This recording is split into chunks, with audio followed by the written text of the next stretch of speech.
मुंबईवर मराठी माणसाचा अधिकार आहे.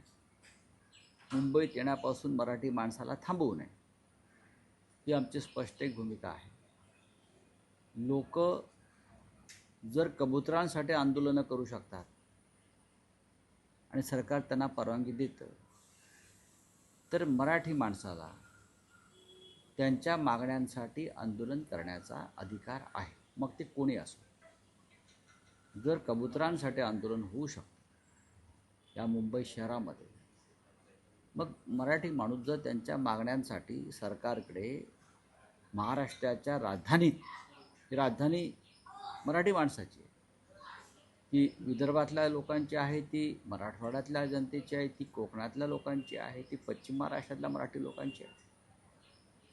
तर अशा प्रकारे जर त्यांनी आपली भूमिका मांडण्यासाठी मुंबईची निवड केली असेल, तर मुख्यमंत्र्यांनी आंदोलकांशी संवाद साधणं गरजेचं आहे.